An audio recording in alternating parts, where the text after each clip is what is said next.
चरणजीत सिंह है। मैं director doctor Kotnis acupuncture hospital Ludhiana से हूँ।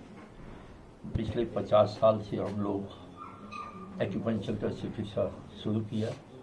तो 50 साल हमारे हॉस्पिटल के पूरे होने के basically I am the founder of the acupuncture system in the north, right. And मुझे WHO की तरफ से भी एक्यूपंक्चर को रिप्रेजेंटेशन मिली हुई है। I was one of the members from the India, only single member, and I am the executive member of the World Federation of Acupuncture and Moxibustion Society. तो हमारा जो एक्चुअल एम है कि 1938 में 5 medical डॉक्टरों का एक मिशन चाइना की इंडिपेंडेंस में हेल्प करने के लिए गया था। तो वहाँ पर हमारे 2 डॉक्टर कोटनेस जो थे, वहाँ 42 में बीमारी फैल गई थी, तो उसने ब्लड अपने बॉडी में लेकर मेडिसिन को इंजर्ट किया था, तो उनकी वहाँ डेथ हो गई थी। उसके बाद डॉक्टर विजय कुमार बासी, जो मेरे बेसिकली टीचर हैं, उन्होंने आपका एक्यूपंक्चर को 1958 में इंट्रोड्यूस किया था इंडिया में। तो 87 years almost completed Indian medical mission को। तो चाइना गवर्नमेंट चाहती है कि जो दुख के समय में डॉक्टर कोटनेस ने, जो हमारे डॉक्टर थे, डॉक्टर बासु ने जो हमारी हेल्प की थी, उसका हम सब्स्टिट्यूट तो नहीं दे सकते। बेसिकली हमारी दोनों कंट्रीज की प्रॉब्लम्स नेबर्स की वही हैं। हम चाहते हैं कि अच्छी हेल्थ में जो हमारे ट्रेडिशनल सिस्टम्स हैं, एक्यूपंक्चर है, योगा है, ठीक है, आयुर्वेदिक है, ये बहुत अच्छा योगदान दे सकते हैं। जब 23 में मुझे मौका मिला WHO की मीटिंग में, तो 90% from the allopathy side members हैं, we only 3-4 members from the traditional side थे। तो after 3 days fight, I realized them कि acupuncture is the only mode of therapy which can help to for all health। उन्होंने भी एक target दिया हुआ है WHO में 2030 में, पहले 25 तक था, कोविड की वजह से उन्होंने टाइम को एक्सटेंड किया है। तो उन्होंने कहा था कि 1980 में USA में एक सर्वे हुआ था कि सर्वे में 80% पीपल्स ने ट्रेडिशनल सिस्टम को फर्स्ट प्रेफरेंस दी थी, जिसमें एक्यूपंक्चर का नंबर 1 पे था। तो उन्होंने उसको इंट्रोड्यूस किया था WHO में कि एक्यूपंक्चर जो है हम इसको इंट्रोड्यूस करते हैं, उनको रिकग्नाइज किया उन्होंने फुल सिस्टम के। बाकी सिस्टमों से एक्यूपंक्चर की कौन सी बीमारियों में अच्छे रिजल्ट है उसको उन्होंने ऑफिशियली दिया, पूरे वर्ल्ड को इंटीमेट किया। बट कोविड की वजह से कुछ प्रॉब्लम्स हमारे इंडिया चाइना के रिलेशन की वजह से ये सफ़र किया। 23 में जब मैंने रिप्रेजेंटेशन दिया तो हम लोगों ने ये बोला कि आपकी सर्वे बोल रहा है कि ओनली एक्यूपंक्चर ही लोगों की फर्स्ट प्रेफरेंस है, और जो मॉडर्न मेडिसिन है इस टाइम, जहाँ उसके बेनिफिट हैं उसके एडवर्स इफेक्ट भी है, ठीक है। लॉन्ग लास्टिंग रिलीफ नहीं, परमानेंट है। कोई भी प्रॉब्लम्स होती जो आजकल कॉमन प्रॉब्लम्स है, सर्वाइकल की प्रॉब्लम है, बैक की प्रॉब्लम्स है, एंजाइटी है। मोस्ट ऑफ द पेशेंट जो हमने सुबह से देखे हैं, संदीप भी जो देख रहे हैं, डॉक्टर संदीप भी जो कंसर्न, उन्होंने भी यही देखा है कि एंजाइटी की प्रॉब्लम्स जो की वजह से कोई और बीमारियां पैदा हुई हैं। तो कई बार जो है हम इन्वेस्टिगेशन के ऊपर मॉडर्न मेडिसिन के हिसाब से रहते हैं, बट जो ट्रेडिशनल डायग्नोज का तरीका है वो अपने आप में एक चमत्कारिक तरीका है। उससे ना सिर्फ आपका डायग्नोज होता है, प्रिवेंशन के लिए भी आप उसकी हेल्प कर सकते हो। तो after 3 days fighting then they realise it the acupuncture. तो उन्होंने इसको टारगेट दिया 2030 तक कि एक्यूपंक्चर, उसी चीज़ को अचीव करने के लिए 50 वर्ष पूरे होने के बाद हमने पूरे इंडिया में 28 कैंप्स लगाए हैं। बाकी स्टेट्स में, हरियाणा में भी है, चंडीगढ़ में भी है, महाराष्ट्र में भी हम लगाए। हमारी 2 स्टेट ने इसको फुल इंडिपेंडेंट सिस्टम के रूप में मान्यता दी हुई है। 2019 में गवर्नमेंट ऑफ इंडिया ने, मिनिस्ट्री ऑफ हेल्थ ने, मुझे भी, मैं भी उस सेंट्रल कमेटी में था, हमारे डॉक्टर रमन जी थे, बाकी और भी डॉक्टर इंडिया से थे।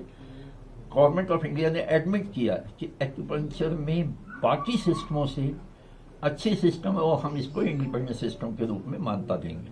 But due to Covid reason, some political reason is little bit, we are waiting for the.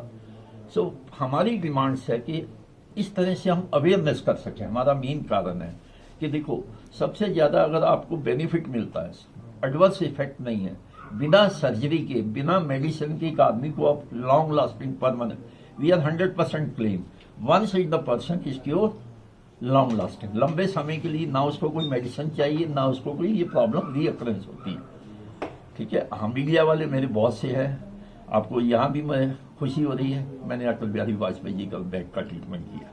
मेरी वेबसाइट पे जाओ तो उनकी फोटोग्राफ है, उनके चैनल अटल बिहारी जी ने भी देखा है, उन्होंने कि एक्यूपंक्चर बेनिफिट था। जब नी जॉइंट की सर्जरी की बात हुई तब भी हम लोगों ने पॉइंट आउट किया था, but being a prime minister कहते हैं हमारे पास टाइम की प्रॉब्लम है, तो मैंने उनसे डिमांड की थी मुझे 1 महीना दे दो, you don't need the surgery. से कि हम लोगों ने तो प्रोसेस कर लिया है, हमने डॉक्टर तेहन को यूके से बुला लिया, so we can not do it. But यहाँ मैं दुख से कहना चाहता हूँ उनकी नी सर्जरी ठीक नहीं हुई थी। ठीक है, सो आज जरूरत है हमें देश में इस तरह के सिस्टमों को अवेयर करने की। हमारे मोदी जी का विजन बहुत अच्छा है, ट्रेडिशनल सिस्टम के लिए वो काम कर रहे हैं, बट हम चाहते हैं इंटीग्रेटेड सिस्टम, जिस सिस्टमों से बेनिफिट मिल सकता है। तो आज का मेन एम हमारा ये था, अभी तक हमने 50 से ऊपर पेशेंट को विजिट किया है। आप देखोगे 1 सिटिंग में ही उनको लगा कि हम बेटर है, तो हम परमानेंट रिलीफ दे सकते हैं। और हमारे मुख्यतः कौन कौन सी बीमारियों में मेन काम आता है सर? देखिए, बेसिकली WHO ने 79 डिजीज के लिए इसको बेस्ट ट्रीटमेंट दिया, जिसमें एंजाइटी है, एपिलेप्सी है, मिर्गी का दौरा, दमे की प्रॉब्लम्स है। आम कहावत है पंजाबी में, हिंदी में हम लोग कहते हैं दमा दम के साथ जाता है। We claim it, it's not, it can be cure.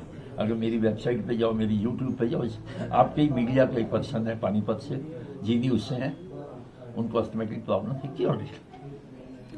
Sir इसका नॉर्मल खर्चा कितना आता है, आम पब्लिक क्या इसको अफोर्ड कर सकती है? देखो, बेसिकली मैं तो चैरिटी करता हूँ, मेरा चैरिटेबल हॉस्पिटल है, उस हॉस्पिटल की जो लैंड है 2000 गज, मुझे एक पेशेंट ने डोनेट दी थी, जो कुछ बना वो पेशेंट का, तो मेरी लाइफ का एम तो चैरिटी है। सो हम लोग तो वहाँ सिर्फ 200 रुपया लेकर लोगों का ट्रीटमेंट, जब मैंने स्टार्ट किया था एट दैट टाइम इनिशियली 1975 में मैं 2 रुपया लेता था। डॉक्टर साहब, गवर्नमेंट की कोई सपोर्ट रहती है आपको इस चीज़ों में? मेरे पास हम ये कह सकते हैं कि टाइम टू टाइम जो कोई मिनिस्टर आ जाता है वो फंड्स दे जाता है, बट रेगुलर सपोर्ट नहीं है उस। ठीक है, तो हमें ये है कि हमारी जो मेन डिमांड्स है, हम ये चाहते हैं कि इसको ऑफिशियल सेंट्रल की तरफ से और हमारे स्टेट की तरफ से रिकग्नाइजेशन मिले, ताकि हम इसको एजुकेट कर सकें। अब जिंदगी के मैंने 50 साल अपने इस सिस्टम में लगा दिए हैं, तो मैं कितने सालों कर पाऊँ। ये थेरेपी है जो पेनफुल है, कैसी है? काफी हमने पिन्स देखी लगी होती है, कुछ इस तरीके देखने में ये निडल सिस्टम है। हाँ जी, लगता है कि हम एक निडल इंजेक्शन लगवाने से भी डरते हैं, बिल्कुल, बट इट इज पेनलेस। बच्चों को भी हम लगाते हैं, 5-5, 6-6 महीने के बच्चों को लगाते हैं, दे आर वेरी हैप्पी। जो CP केसेज है, सेरिब्रल मेंटल केसेज जो होते हैं, जिनके बच्चों का कोई ट्रीटमेंट नहीं है, हम सिर्फ रिहेबिलिटेशन कर सकते हैं, यहाँ हम रीमोबलाइज करते हैं, उनको मूवमेंट्स उनकी अपनी लाइफ बना सकते हैं। पैरालिटिक केसेज है जो चल नहीं सकते, उनको कर सकते। प्रॉब्लम है कि यहाँ क्लैश है, हम ये नहीं चाहते, हम ये चाहते हैं कि इसका जब बेनिफिट पब्लिक में अवेयर करेंगे तो लोगों को बेनिफिट मिलेगा। गवर्नमेंट को चाहिए इसको प्रमोट करने के लिए, एजुकेशन सिस्टम को एजुकेट, हम कितने दिन ट्रेनिंग कर सकते हैं, क्योंकि शॉर्ट ट्रेनिंग देंगे हम लोग। बेसिकली इसके लिए जो डिग्री और डिप्लोमा कोर्सेज है, वही जो हमारे एलोपैथी में है, होम्योपैथी में, आयुर्वेदिक में 3.5 साल का डिप्लोमा है, 5.5 साल का डिग्री है।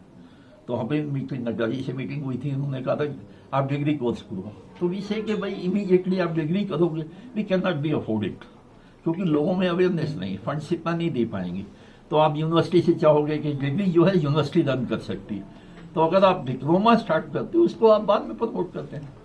ठीक है, सो हमारे एम इसके, हम इसको एजुकेशन के लिए जो 3.5-4 साल, आप ये देखो 166 कंट्री में ही ऑफिशियली रिकॉग्नाइज है, 166 कंट्री ऑफिशियली रिकॉग्नाइज। USA में दे दो, कनाडा है, जापान है, तो why not for India? India तो डेवलपिंग कंट्री, यहाँ बहुत जरूरी है। हम ठीक है, थैंक यू सर। और मुझे खुशी हुई कि आप लोग आए, आप ही जो है कर सकते हो। ठीक है, थैंक यू। एक बात और है